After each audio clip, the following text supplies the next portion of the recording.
வணக்கம். இன்றைக்கி நம்ம பார்க்க போகிற சமையல் என்னென்னு பார்த்தீங்கன்னா, ஒரு சூப்பரான எண்ணெய் கத்திரிக்காய் குழம்பு எப்படி செய்யலாங்கிறத பார்க்கலாம். இப்போ ஒரு பேன் எடுத்துக்கலாம். தேவையான அளவுக்கு எண்ணெய் விட்டுக்கலாம்.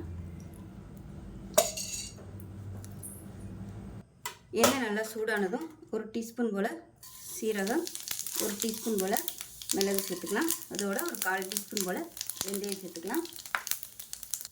இப்போ இதில் சின்ன துண்டாக 2 இஞ்சி சேர்த்துக்கலாம். ஒரு 5 பல் பூண்டு சேர்த்துக்கலாம். இது கூடவே ஒரு 20 சின்ன வெங்காயம் முழுசாக சேர்த்துக்கலாம். இப்போ இது கூட ஒரு தக்காளி சேர்த்துக்கலாம். மீடியம் சைஸாக ஒரு தக்காளி. இப்போ பாருங்கள், தக்காளி வெங்காயம் நல்லா வதங்கிடுச்சு. இதில் 1/4 மூடி அளவுக்கு துருவின தேங்காய் சேர்த்துக்கலாம். இதையும் சேர்த்து நல்லா ஒரு 2 பரட்டி விட்டுட்டு காஷ்மீரி மிளகாத்தூள் 1 டேபிள் ஸ்பூன் சேர்த்துக்கலாம். தனியாத்தூள் 1 டேபிள் ஸ்பூன், குழம்பு மிளகாத்தூள் 1.5 டேபிள் ஸ்பூன் சேர்த்துக்கலாம். 1/4 டீஸ்பூன் மஞ்சள் தூள் சேர்த்துக்கலாம். இது எல்லாத்தையுமே நல்லா வதக்கிக்கலாம். கொஞ்சமாக உப்பு சேர்த்துக்கலாம். இது எல்லாமே நல்லா வதங்கிடுச்சு. அமர்த்திடலாம். அமர்த்திட்டு ஆற விட்டுட்டு மிக்ஸி ஜாரில் சேர்த்து நல்லா நைஸாக அரைச்சிட்டு பார்க்கலாம்.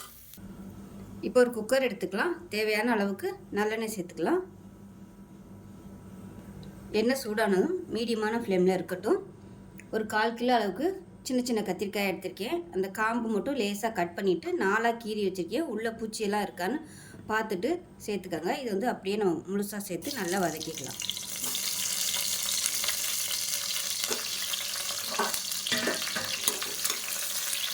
இப்போ பாருங்கள், கத்திரிக்காய் நல்லா வதங்கிடுச்சு. இதை வேறு பிளேட்டுக்கு மாற்றிக்கலாம்.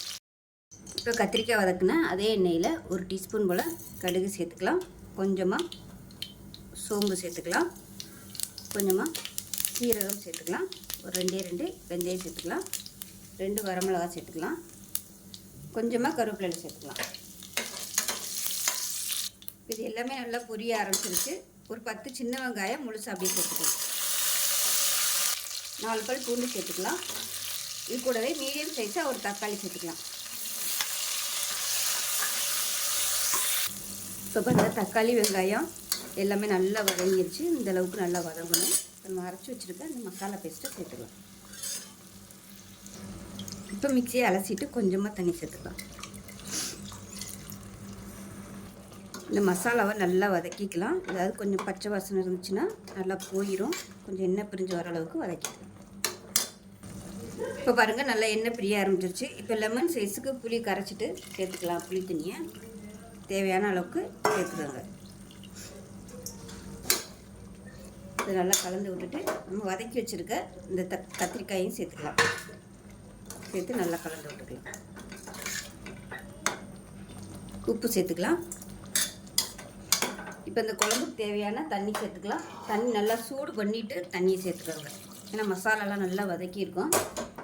டேஸ்ட்டு மாறிடும் உங்களுக்கு நீங்கள் பச்சை தண்ணி ஊற்றுனீங்கன்னா. அதனால் சூடான தண்ணி ஊற்றுனீங்கன்னா அந்த ஹீட் வந்து நல்லா மெயின்டைன் ஆகிடும். இப்போ பாருங்கள், திக்னஸ் வந்து இந்த அளவுக்கு இருக்கணும். பார்க்கையிலே தெரியும் உங்களுக்கு. எண்ணெய் கத்திரிக்காய் குழம்பு ரொம்ப தண்ணியாக இருக்கக்கூடாது. இந்த மாதிரி இருக்கணும். இது விசில் விட்டு வரையில் கரெக்டாக வரும்.